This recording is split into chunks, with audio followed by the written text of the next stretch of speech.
શું તમને પણ જીવનમાં કંટાળો આવી રહ્યો છે અને તમને એવું લાગી રહ્યું છે કે બોલિવૂડની ફિલ્મોમાં જે કોમેડી જોવા મળે છે એ આપણી ગુજરાતની સિનેમાની અંદર નથી જોવા મળતી?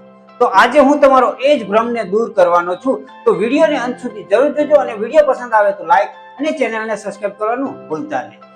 નંબર 5 ઉપર આવે છે ફિલ્મ ચલ જીવી લઈએ, જે 2019ના વર્ષની અંદર આવી હતી. અને ખાસ કરીને આની IMDb ની વાત કરીએ તો 8.7 ની IMDb રેટિંગ મળેલી છે. સાથે સાથે પહેલા ભાગમાં જે તમને પેટ પકડીને હસાવશે તો પેટ તમને અચૂક દુખવા માંડવાનું છે. સાથે સાથે એનો જે એન્ડ છે એ તમને રોવા પર મજબૂર કરી દેશે એવી આ ફિલ્મ છે કે જે તમે એક વખત જરૂર જોજો. નંબર 4 ઉપર આવે છે ફિલ્મ થઈ જશે, જે 2016 ના વર્ષે આવી હતી. એની IMDb ની વાત કરીએ તો 7.3 ની IMDb રેટિંગ મળેલી છે.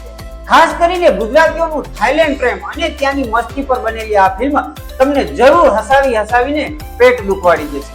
સાથે સાથે મનોજ જોશી અને મલ્હાર ઠાકરની જે જોડી છે ને એ એવી ધમાલ મચાવીને છે ને કે તમને તો હસાવશે, તમારા પરિવારના દરેક સભ્યો હસવાના છે.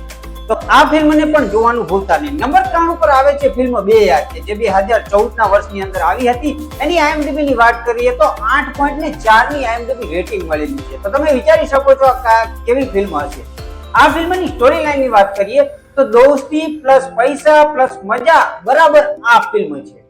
એટલે ખૂબ જ સ્માર્ટ અને કહેવાય ને કે સ્માર્ટ અને સ્વચ્છ કોમેડી આ ફિલ્મની અંદર તમને જોવા મળે છે. સાથે સાથે દિવ્યેશ પટેલ અને મિત્રોની એક્ટિંગ તમને ઢાંસુ લાગશે. અને કહેવાય કે ગુજરાતી ફિલ્મની અંદર આ એવા કલાકારો છે કે જે અનરેટેડ કહેવાય છે અને એમને કહેવાય કે એમને તેમની એક્ટિંગ જોઈને તમે એમની ઉપર ફિદા થઈ જવાના છો. તો આ ફિલ્મને તમે અચૂક જોવાનું ભૂલતા નહીં. સાથે સાથે હું તમને સ્પેશિયલ મેન્શનમાં 3 એવી ફિલ્મ આપવાનો છું જે એક્સ્ટ્રા બોનસ તમને આપવાનું છું. એની અંદર એક ફિલ્મ છે ગુજ્જુભાઈ મોસ્ટ વોન્ટેડ, એ પણ અચૂક જોવાનું ભૂલતા નહીં. એની પછી રોંગ સાઈડ રાજુ, જે કોમેડી અને થ્રિલર ફિલ્મ છે. સાથે સાથે એક બીજી ફિલ્મ છે શરતો લાગુ, એ પણ જોવાનું ભૂલતા નહીં, જે અત્યારની અંદર સૌથી વધારે કોમેડી અને થ્રિલથી ભરેલી ફિલ્મો તમને આની અંદર જોવા મળશે. નંબર 2 ઉપર આવે છે ગુજ્જુભાઈ ધ ગ્રેટ, જે 2015 ની અંદર રિલીઝ કરવામાં આવી હતી. સિદ્ધાર્થ રાંદેરિયા એટલે કે તમે હસીને ઊંધા પડી જાવ એવા કલાકાર.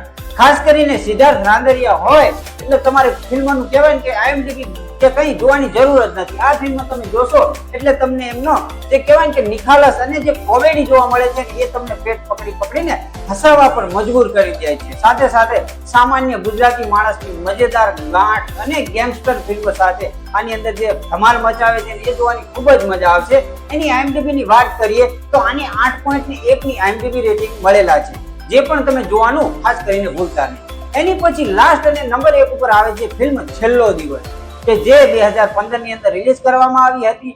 કોલેજના 8 દોસ્તોની છેલ્લી કોલેજના દિવસની જે મસ્તી તમને આ ફિલ્મની અંદર જોવા મળે છે ને એની અંદર કહેવાય ને તમને એટલું હસાવશે ને કે આજ સુધી તમને કોઈ બોલિવૂડની ફિલ્મ નહીં હસાવી હોય ને એટલી આ ફિલ્મ તમને હસાવશે, એની હું ગેરંટી આપું છું. અને આ ફિલ્મ જોયા પછી તમે મને પાછા સર્ચ કરતા જરૂર આવવાના છો.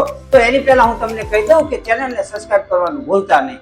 ખાસ કરીને એક પણ સીન આનો એવો નથી કે જેમ તમને બોર કરે અને તમારા પરિવારને બોર કરે. તો આની અંદર ક્વોલિટી કન્ટેન્ટ શું કહેવાય ને એ આ ફિલ્મની અંદર તમને જોવા મળશે. આ તમામ ફિલ્મોની અંદર તમને જોવા મળશે. તો તમારી ફેવરેટ ફિલ્મ કઈ છે એ કમેન્ટ કરીને જરૂર જણાવજો.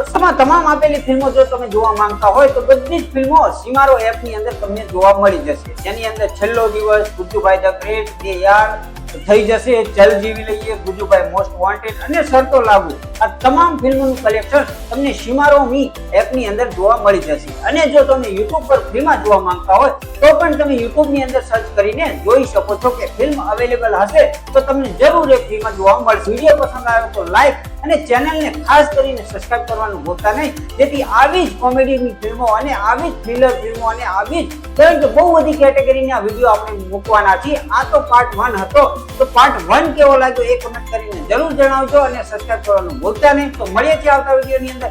ત્યાં સુધી બધાને જય શ્રી કૃષ્ણ, જય માતાજી, જય જય ગરવી ગુજરાત.